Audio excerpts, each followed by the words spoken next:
اعوذ باللہ من الشیطان الرجیم بسم اللہ الرحمن الرحیم الذین یتبعون الرسول النبی الامی الذی یجدونہ مکتوبا عندہم فی التوراۃ والانجیل یأمرہم بالمعروف وینہاہم عن المنکر۔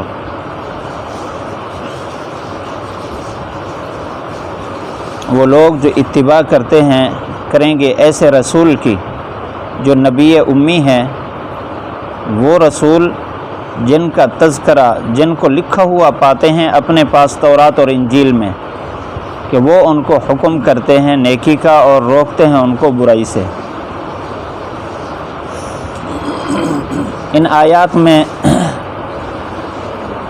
اس بات کا تذکرہ چل رہا ہے کہ موسیٰ علیہ السلام نے اللہ تعالیٰ سے دعا کی، یا اللہ وَاکْتُبْ لَنَا فِي هَذِهِ الدُّنْيَا حَسَنَةً، اس دنیا میں بھی حسنہ عطا فرما، یعنی اس دنیا میں ہمارے لیے حسنہ یہ کہ میری امت کو تمام امتوں پر فضیلت دے دے۔ اللہ تعالیٰ نے فرمایا فَسَأَكْتُبُهَا لِلَّذِينَ يَتَّقُونَ، یہ جو خاص رحمت اور فضیلت ہے میں نے اس کو لکھ دیا ان لوگوں کے لیے جو تقوی اختیار کریں گے، زکوٰۃ ادا کریں گے، ہماری آیات پر ایمان رکھیں گے۔ الذین یتبعون الرسول، اور وہ لوگ اتباع کریں گے ایسے رسول کی جو نبی امی ہیں۔ ان تمام صفات کی تفسیر عرض کی جا چکی ہے۔ کل کے درس میں یہ بات آئی کہ اس امت کی خصوصیت یہ بتائی ہے کہ نبی امی جو رسول ہیں ان کی اتباع کریں گے۔ آپ صلی اللہ علیہ وسلم کو نبی امی کیوں کہا گیا؟ اس کی 3 وجہ عرض کی تھیں۔ یا تو اس لیے کہ آپ صلی اللہ علیہ وسلم نے کسی انسان سے نہیں پڑھا، اللہ نے براہ راست حضور صلی اللہ علیہ وسلم کو پڑھایا اور تعلیم دی ہے، اس لیے نبی امی کہا۔ یا آپ صلی اللہ علیہ وسلم مکہ مکرمہ میں پیدا ہوئے اور 40 سال وہاں گزارے، اور مکہ مکرمہ کو ام القریٰ کہتے ہیں، اس نسبت سے آپ کو نبی امی کہا گیا۔ یا پھر آپ صلی اللہ علیہ وسلم کی امت تمام امتوں سے زیادہ ہوگی، تو امت والے نبی یعنی بڑی امت والے نبی۔ حدیث شریف میں ہے آپ صلی اللہ علیہ وسلم نے فرمایا قیامت کے دن تمام پہلو اور بعد والوں کی صفیں لگیں گی 120، ان میں سے 40 صفیں پہلے ساری امتوں کی ہوں گی اور باقی ساری میری امت کی صفیں ہوں گی، یعنی 80 صفیں ہوں گی۔ اور ایک روایت میں یہ بھی ہے کہ آپ صلی اللہ علیہ وسلم نے فرمایا قیامت کے دن انبیاء علیہ السلام آئیں گے، کچھ ایسے ہوں گے جن کے ساتھ کوئی امتی نہیں ہوگا، کچھ ایسے ہوں گے جن کے ساتھ ایک امتی ہوگا، 2 ہوں گے، 5 ہوں گے، لیکن مجھے کہا جائے گا کہ آپ سامنے دیکھو، میں سامنے دیکھوں گا، تا حد نظر لوگ ہوں گے۔ پھر مجھے کہا جائے گا کہ آپ اپنے دائیں دیکھیں، میں دائیں دیکھوں گا، یہی کیفیت ہوگی، بائیں دیکھوں گا، یہی کیفیت ہوگی۔ مجھے کہا جائے گا پیچھے دیکھو، میں پیچھے دیکھوں گا تو تا حد نظر لوگ ہوں گے، کہا جائے گا یہ آپ کی امت ہے۔ آپ کی امت سب سے زیادہ، اس لیے آپ کو نبی امی کہا گیا۔ اب اگلی صفت بیان فرمائی الذی یجدونہ مکتوبا عندہم فی التوراۃ والانجیل یأمرہم بالمعروف وینہاہم عن المنکر، کہ وہ نبی امی، اب نبی امی کی تعریف ہو رہی ہے، جس کا تذکرہ لکھا ہوا پائیں گے یہ اپنے پاس تورات اور انجیل میں، یا پاتے ہیں تورات اور انجیل میں، یعنی یہود اور نصارہ اپنی تورات اور انجیل جو ان کی مذہبی کتابیں ہیں جو اللہ کی طرف سے اتاری ہوئی ہیں، ان کے اندر بھی حضور صلی اللہ علیہ وسلم کا تذکرہ پائیں گے۔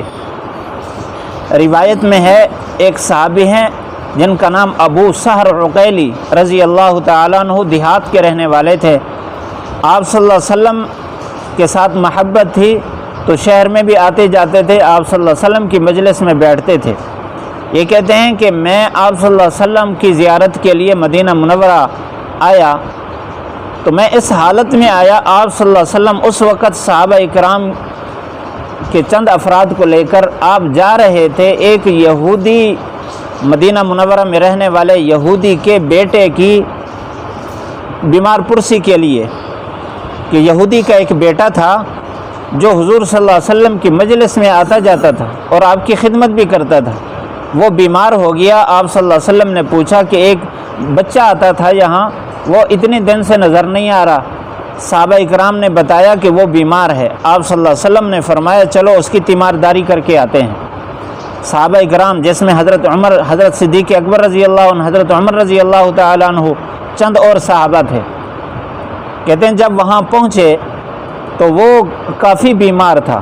حضور صلی اللہ علیہ وسلم نے ان کی تیمارداری فرمائی۔ اس کے بعد اس کے والد سے پوچھا کہ آپ جو تورات پڑھنے والے ہیں، کیا تورات میں میرا تذکرہ ہے کہ ایک رسول اس طرح رسول نبی امی آئیں گے اور ہجرت بھی کریں گے، کیا میری رسالت اور ہجرت کا تذکرہ ہے آپ کی تورات میں؟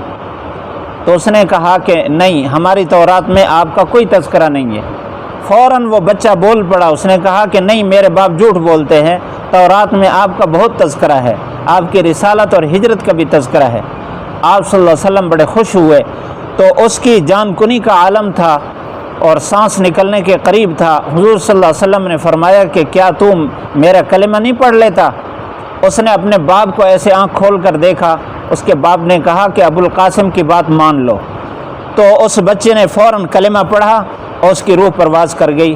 آپ صلی اللہ علیہ وسلم بڑے خوش ہوئے۔ صحابہ اکرام سے آپ نے فرمایا کہ اللہ تعالیٰ نے ایک جسم کو جہنم سے بچا کر جنت کا مستحق بنا دیا ہے۔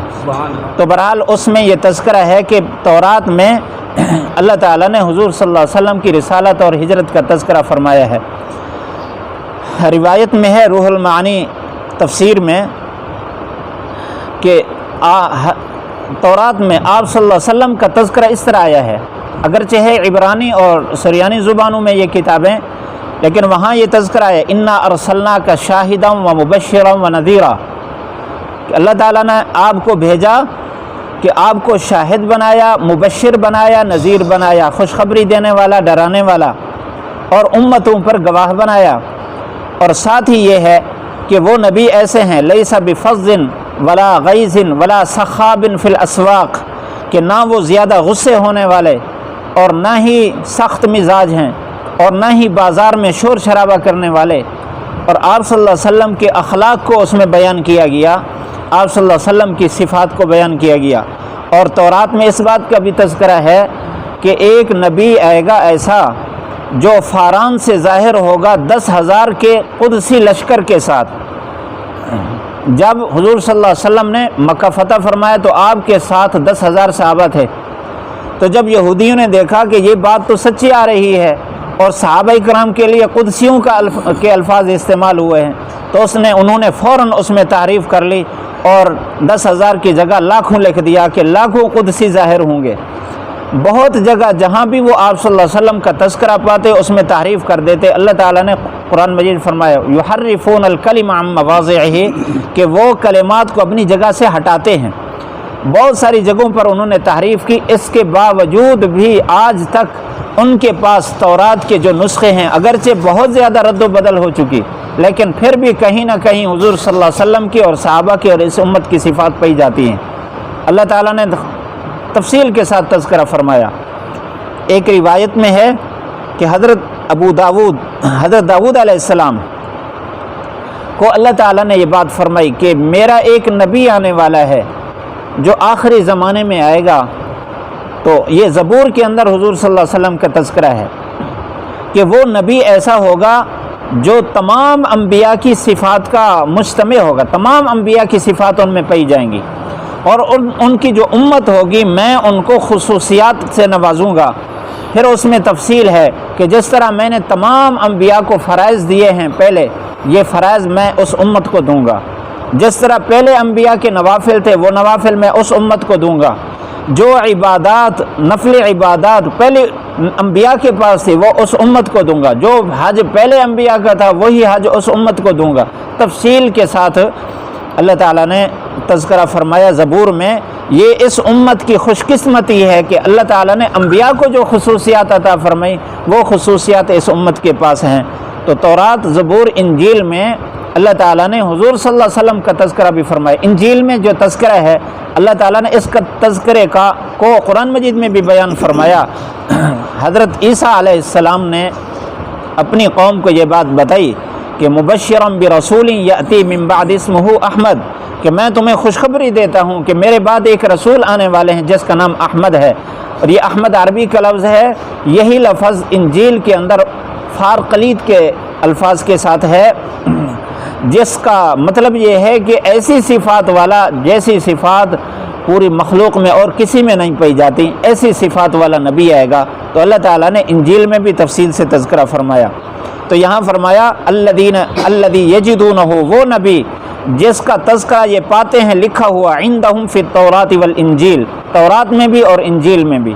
یأمرہم بالمعروف، کہ وہ نبی ایسا ہوگا جو اپنی امت کو حکم کرے گا نیکیوں کا.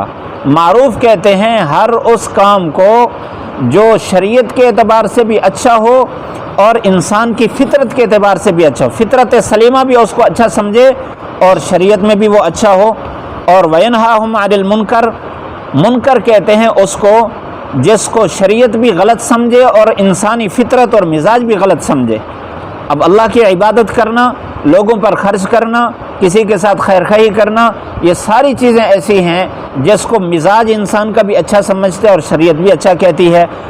بدکاری ہے، ظلم ہے، ڈاکہ ہے، زیادتی ہے، دوسروں کا حق کھانا ہے، یہ شریعت بھی اس کو برا سمجھتی ہے اور انسان کا مزاج بھی اس کو برا سمجھتا ہے. تو حضور صلی اللہ علیہ وسلم جو کچھ لے کر آئے، جس چیز کا بھی حکم فرمایا، وہ انسانی فطرت میں بھی اچھی ہے، شریعت میں بھی اچھی ہے. اور ہر وہ چیز جس سے اللہ کے نبی نے روکا ہے وہ فطرت کے اعتبار سے بھی غلط ہے اور اسی طرح شریعت کے اعتبار سے بھی غلط ہے. اللہ تعالی ہم سب کو پیارے محبوب صلی اللہ علیہ وسلم کی تعلیمات کی قدر نصیب فرمائے. انبیاء علیہم السلام کو دیے ہوئے خصوصی کام اللہ نے اس امت کو دیے ہیں، اللہ تعالی ہمیں اس کی قدر نصیب فرمائے. انشاءاللہ باقی صفات آیت میں جو عرض کی جا رہی ہیں اگلے دروس میں عرض کی جائیں گی.